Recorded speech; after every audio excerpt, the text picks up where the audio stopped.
Hello and welcome to Arts 24. Today, my guest is a man who's changed the way the world smells. At just 24, he created Jean-PaulGaultier's Le Mâle, a global phenomenon. He later gave us Baccarat Rouge 540, the best-selling fragrance that conquered the internet, as well as many, many more of our favourite scents. Now head of his own perfume house and Perfume Creation Director at Christian Dior, the master perfumer marks 30 years of creation with the new Paris exhibition at the Palais de Tokyo. Perfume, Sculpture of the Invisible. Francis Kurkdjian, welcome. It's a pleasure to have you. Thank you. Bonjour. Just in front of you, you have samples of just some of the perfumes you have created over the years. May I ask you, what perfume are you wearing today?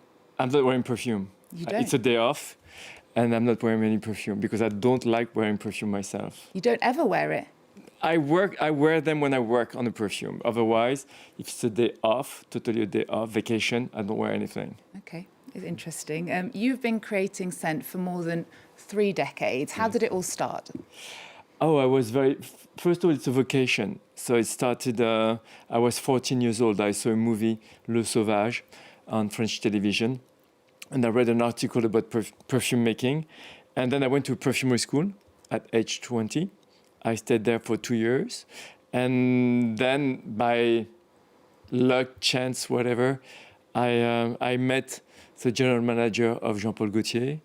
And she helped me, trained me as a perfumer, as a very young perfumer. And this is how I created Jean-PaulGaultier Le Mâle.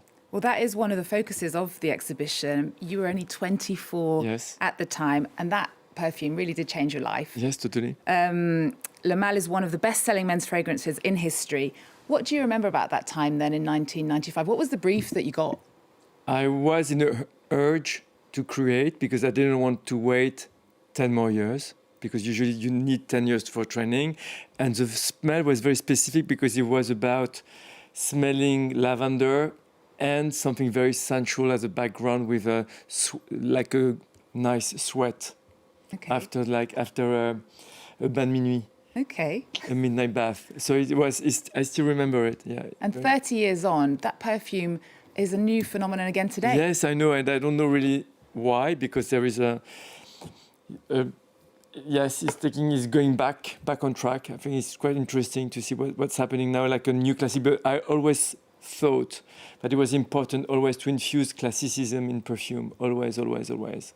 Okay, well, let's talk a bit more about the exhibition. It's called Perfume, Sculpture of the Invisible, and it invites visitors to experience fragrance as an art. Let's take a listen to some of the visitors.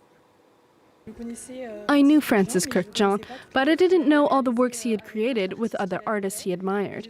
And I found it very interesting to see the dialogue between artist and perfumer, and to see all that he had created. We tend to associate perfume with luxury goods, but it also represents something accessible for all. And I think it's interesting to show that it can also be something cultural and artistic, not necessarily in the sense of a work of art, but a creative proposition that goes beyond simply being a consumer good that we can all own.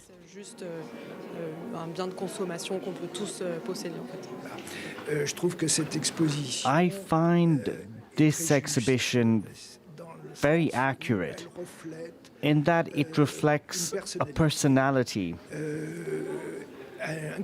a great professional, and as a person, someone quite incredible.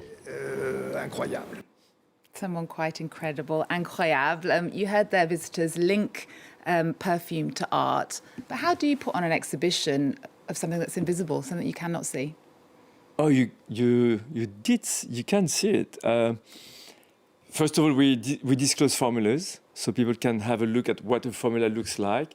There is a room dedicated to music when we put on one side the score of the music that you listen to, and on the other side the formula, and then you smell. And then you have to just let it go. I think what perfume tells about who we are as human is very deep. It's not something you can't intellectualize too much, because it must stay instinctive. It's very, very important, because perfume don't lie, and you can't lie while smelling perfume. You can wear shoes that are too small.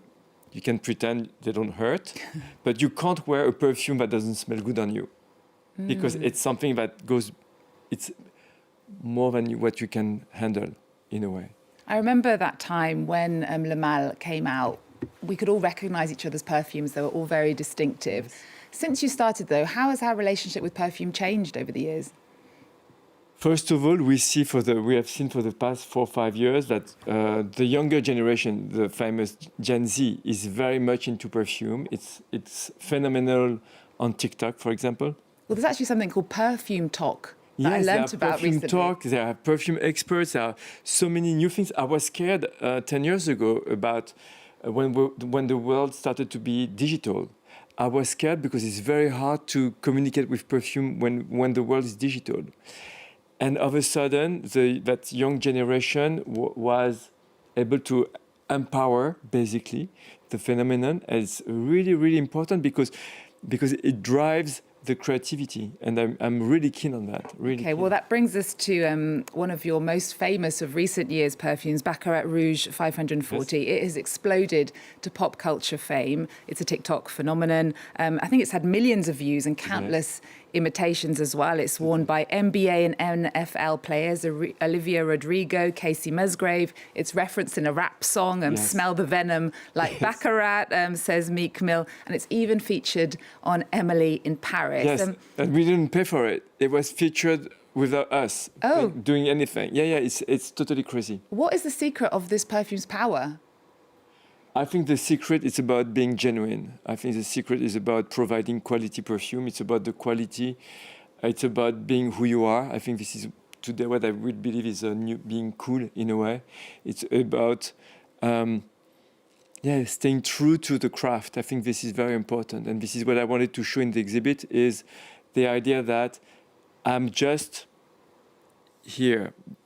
100 years ago, there were other perfumers. In 100 times ahead, there will be other perfumers. I'm just in between.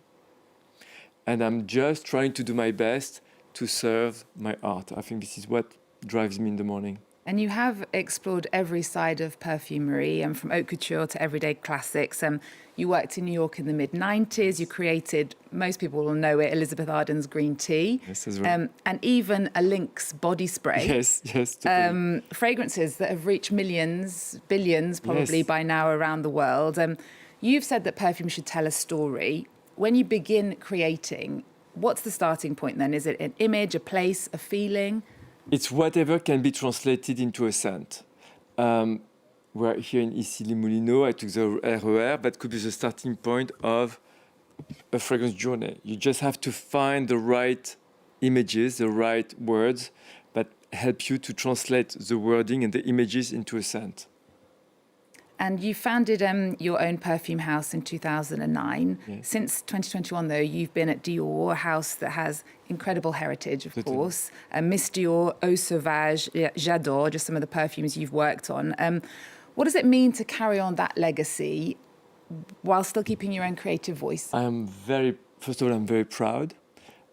Second, it's an honor to work for such an amazing house with such an heritage, and also to carry on the values of Christian Dior himself, because he was a man after World War II who basically decided to bring beauty to women, to bring beauty to people. And I think nowadays this is what we need overall. We need beauty, we need beautiful things, we need to dream as well.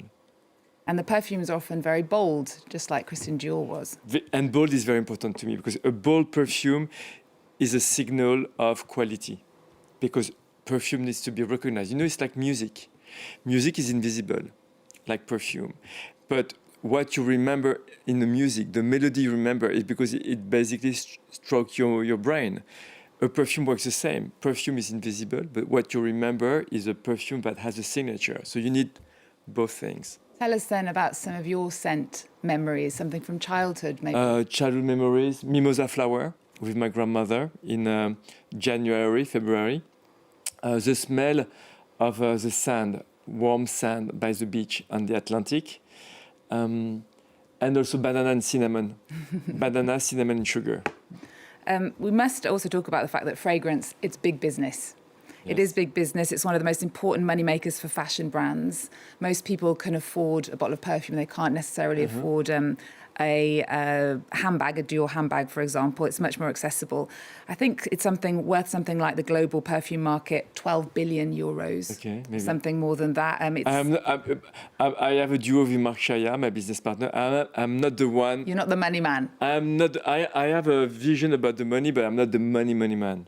But you are creating these bestsellers, Dior's next bestseller. So how do you balance this artistry with this demand for success from these perfumes?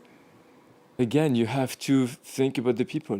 Christian Dior used to say that his models were all the women of the world, you know? So when I create a perfume, I don't just think about one celebrity. I don't think about one single person.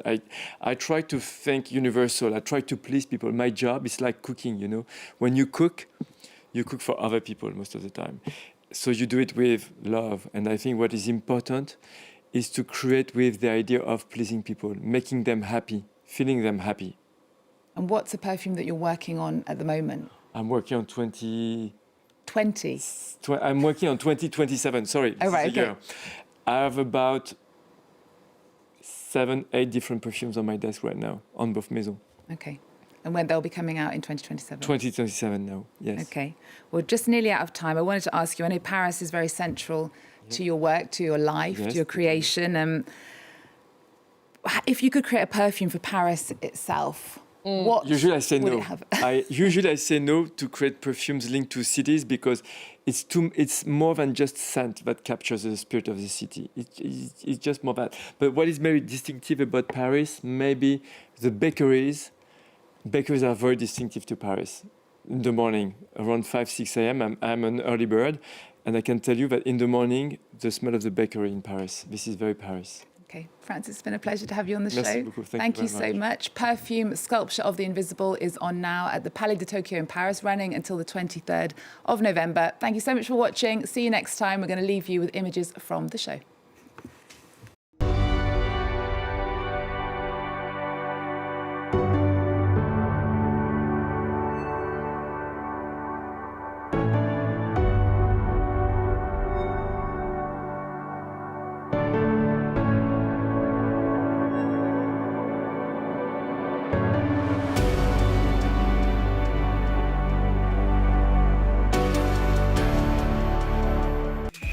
This week on Paris Désert, the many delights of Athens. Explore the capital's cuisine with Dina Nicolaou, the ambassador of Hellenic gastronomy. On a des oursins grecs et des huîtres sauvages grecques. C'est la mérésée, tu vois? La mer est dans l'assiette. Then, embark on a true culinary journey with Michelin-starred chef Arnaud Bignon. On va préparer ce très beau canard. On va le cuire et ensuite on va le fumer dans une boîte avec des aiguilles de pin.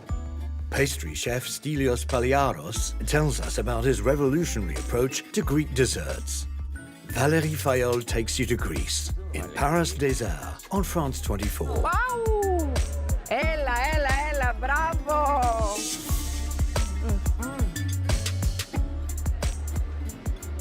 C'est délicieux.